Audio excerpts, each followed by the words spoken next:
Hello, welcome to Post Colonial Space. I am Masood Raja, and in today's video I'll be answering yet another question posted by a subscriber. If you recall, a few days ago I had posted a video in which I had encouraged all of you to add your questions and suggestions in the comment section of that video so that I have them all at one place. That video is available on the channel, and I will also post the link to it in this video's description. But I received another set of questions about Gayatri Spivak's Can the Subaltern Speak?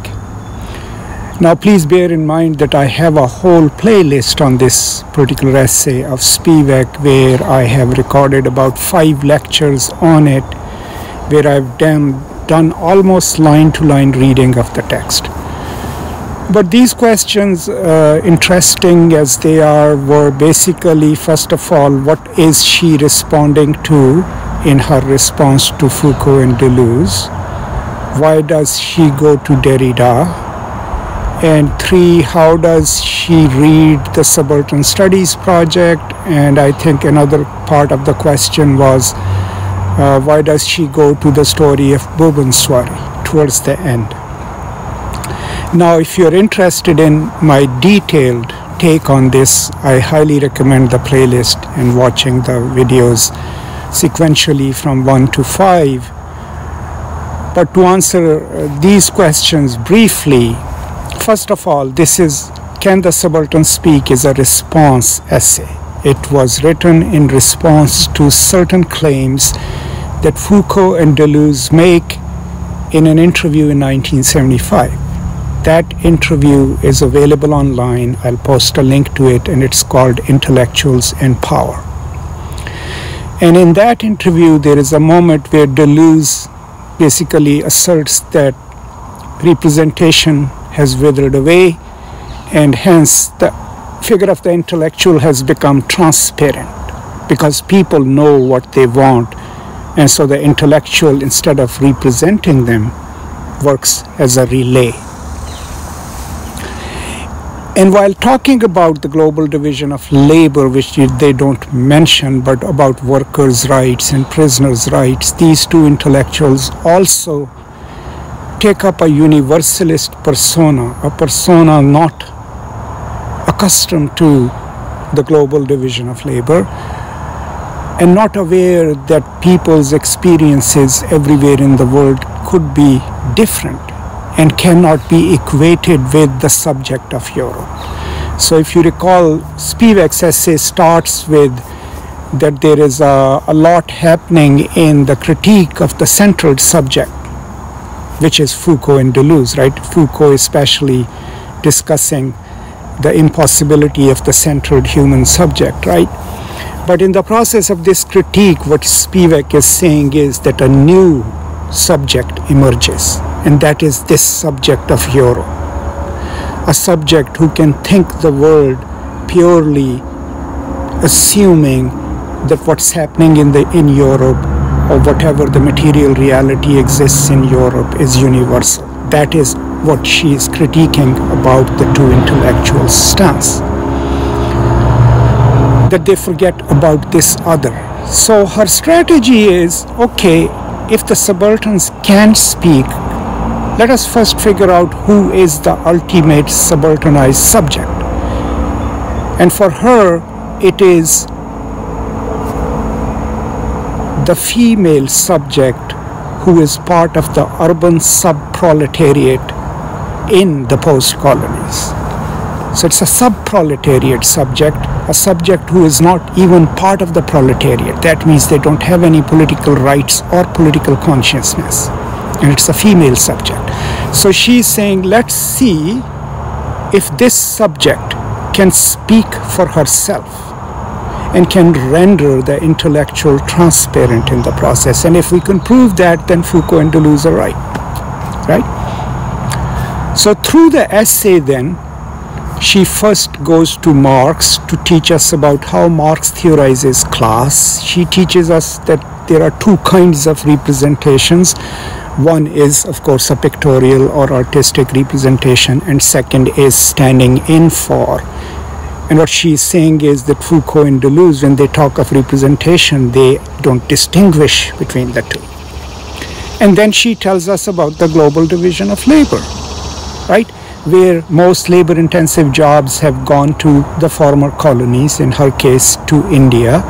And so to assume a singular workers' movement centered in Europe would be flawed, because it doesn't take into account the particular experiences of the people on the periphery, people in India, Bangladesh, elsewhere, working under different conditions. So that's another approach. Why does she go to Derrida? When you read the section on Derrida, she claims that she considers Derrida the most ethical of philosophers.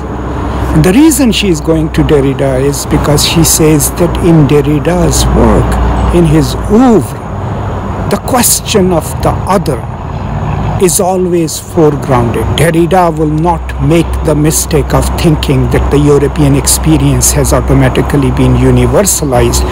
At the moment of an utterance, the other is always engaged. It's there. Remember, deconstruction is going into a text and finding out what deconstructs it, what challenges its own assumptions from within.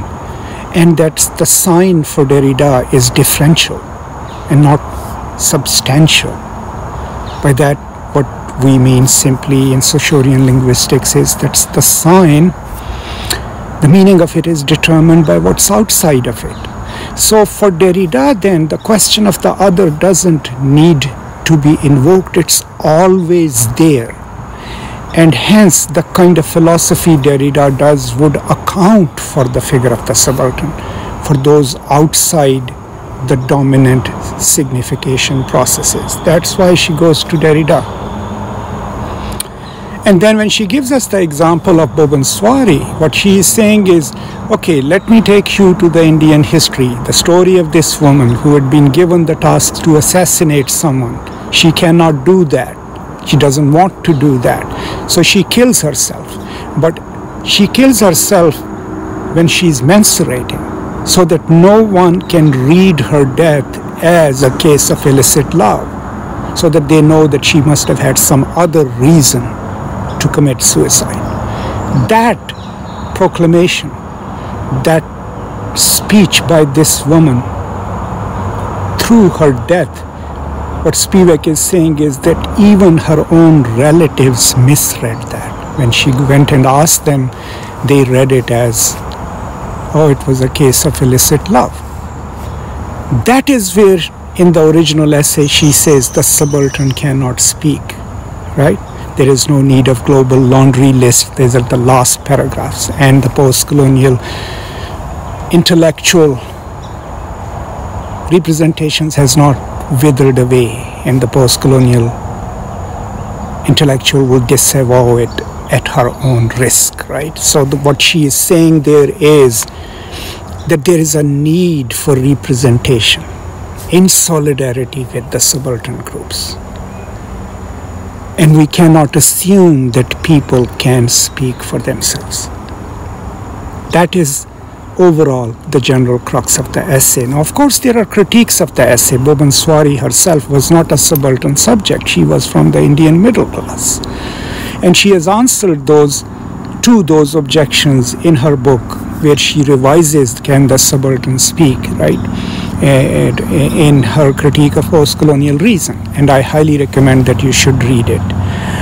What you should also keep in mind is that when she discusses the Subaltern Studies project, she actually quotes Ranajit Guha. And she's not critiquing Ranajit Guha, but what he's saying is that even Guha gives us 3 or 4 different groups who constitute the subaltern and non-subalterns. But then there is a variation even in India, depending on where you are, which region you are. One group could be a subaltern group in one state and could be the dominant group in other. So even within India, there is no universal subaltern subject or subaltern group. So that's what she's talking about when she talks about the Subaltern Studies group. Now keep in mind, Spivak has never claimed that she came up with this discussion of the subaltern. I mean, Subaltern Studies Group was already producing their volumes and she contributed to it later. But, you know, the original concept, of course, comes from Antonio Gramsci. So these are some of my thoughts as a brief explanation to Can the Subaltern Speak, and particularly to the questions that were posted by a viewer. But this would be the worst way, in my humble opinion, of studying Can the Subaltern Speak. You cannot just take these few nuggets of information and work with them. If you really truly want to learn the major debate within Can the Subaltern Speak, I highly recommend that you should read the article. Then also go and read her revised version in A Critique of Post-Colonial Reason, and then if you have time, watch my longer videos on the same subject, and maybe by then, you know, you will then be able to fully grasp the significance and the nuances of this particular essay and its arguments. That's all. I hope this was useful to you. Thank you so much for your support. I hope you're staying safe, and I will now see you next time. Don't forget that video is still there on the landing page of the channel, where I encourage you to post your questions. If you ever have a question which is not particular to one video, post it there, and that gives me a chance to get to them. All right, thank you so much, and peace and love.